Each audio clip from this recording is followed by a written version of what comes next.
నమస్తే, welcome to our channel. నేను సిరి. ఆంధ్రప్రదేశ్లో రాజకీయాలు చేంజ్ అవుతున్నాయా?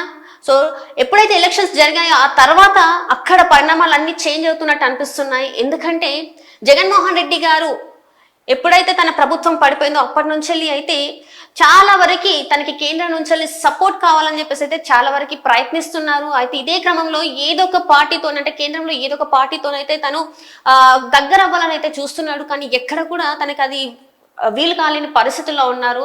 ఎన్నో రకాలుగా ట్రై చేస్తున్నా కూడా అవ్వట్లేదు. అయితే ఇదే పరిస్థితుల్లో షర్మిల గారు మరి తను ఏ వైపు అడుగులేస్తారు అనేది అయితే ఇప్పుడు ఒక ప్రశ్నగా మారింది. ఎందుకంటే ఆంధ్రప్రదేశ్లో కాంగ్రెస్ నుంచి ఆమె, అంటే అంతకు ముందు మనం చూసినట్టయితే తెలంగాణలో తన పార్టీ పెట్టి అక్కడ మళ్ళీ తెలంగాణలో కాంగ్రెస్ లో తన పార్టీని విలీనం చేసిన తర్వాత తను ఆంధ్రప్రదేశ్ లో తను ఏదైతే ఉందో కాంగ్రెస్ నుంచి తను పోటీ చేయడం జరిగింది. కాంగ్రెస్ లో తను కలవడం జరిగింది. అక్కడ నుంచి తన ప్రస్థానం అయితే స్టార్ట్ చేశారు. తన సొంత అన్న మీదనే తను తిరుగుబాటుకి మొదలు పెట్టారు.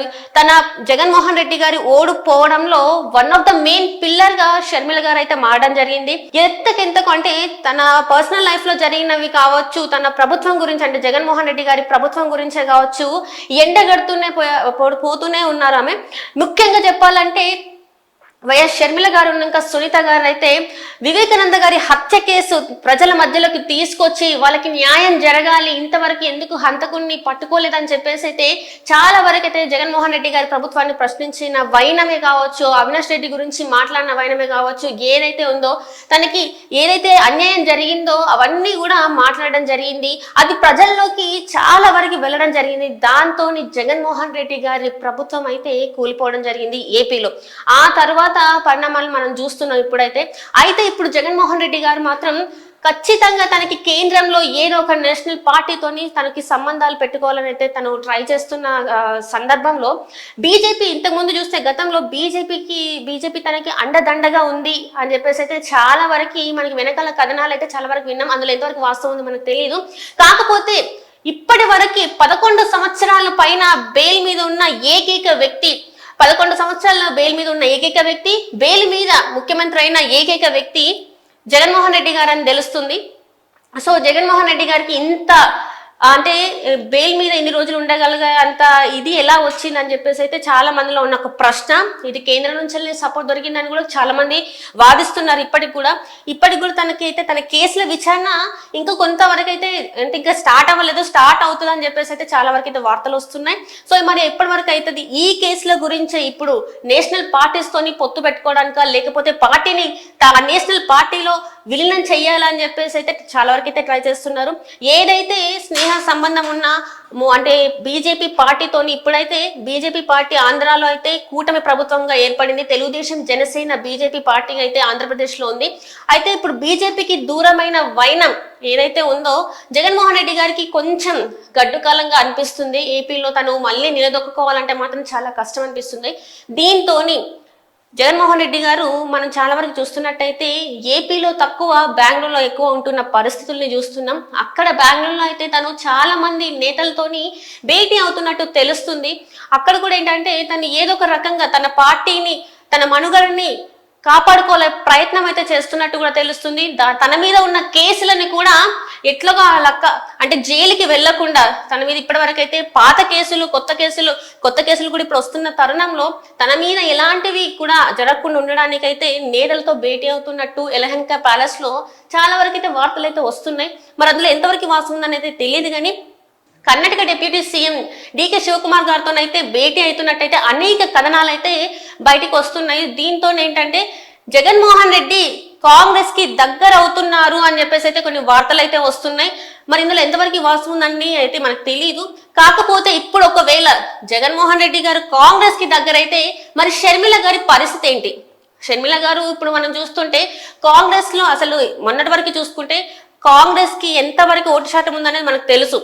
ఈసారి షర్మిల గారు ఏపీలో కాంగ్రెస్ గురించి, అంటే కాంగ్రెస్ తరఫున నిలబడి కాంగ్రెస్ కి ఎంతో కొంత ఓటు శాతం అయితే పెంచిన సంగతి అందరికీ తెలిసింది, అది ఒప్పుకోవాల్సిందే. సో ఇట్లాంటి తరుణంలో మరి జగన్మోహన్ రెడ్డి కాంగ్రెస్ కి దగ్గరైతే షర్మిల గారి పరిస్థితి ఏంటి? ఆంధ్రప్రదేశ్ లో మరి కాంగ్రెస్ నుంచి తను బయటకు వస్తుందా? జగన్మోహన్ రెడ్డి గారి పార్టీని వైసీపీ పార్టీని కాంగ్రెస్ లో విలీనం చేస్తున్నారా, లేకపోతే కాంగ్రెస్ తోని పొత్తు పెట్టుకుంటారా అనేది చూడాలి. ఎందుకంటే గతంలో చూసినట్టయితే వైసీపీ పార్టీ అనేది కాంగ్రెస్ నుంచి బయటకు వచ్చింది.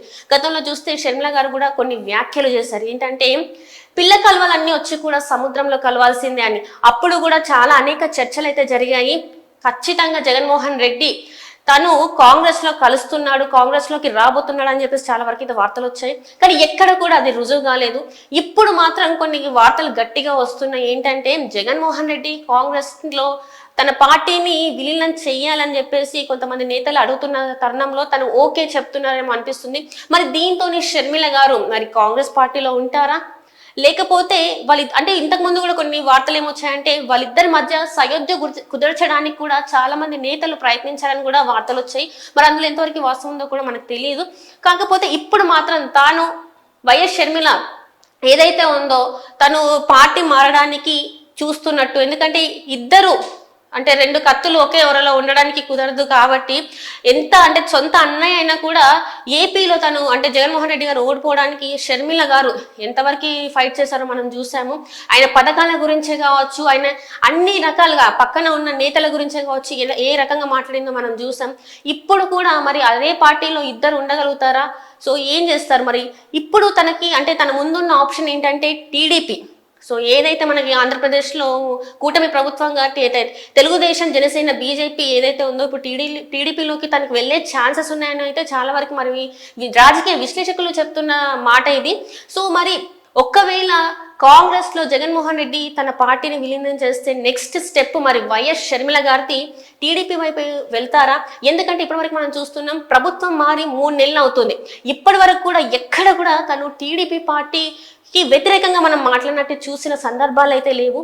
ఎక్కడ చూసినా కూడా జగన్మోహన్ రెడ్డి గారు ఏదైతే ధర్నా చేశారో, ఏదైతే మాట్లాడుతున్నారో కూటమి ప్రభుత్వం గురించి, మళ్ళీ కూడా షర్మిల గారు అయితే జగన్మోహన్ రెడ్డిని ప్రశ్నించడం జరుగుతుంది ఎక్కడ చూసినా కూడా. ఎందుకంటే గత ప్రభుత్వంలో నువ్వేం చేశావు, తను ఏదైతే పథకాలు ఉన్నాయో ఆ పథకాల గురించి ఏదైతే ఉందో అవన్నిటిని కూడా షర్మిల గారు ప్రశ్నించడం జరుగుతుంది.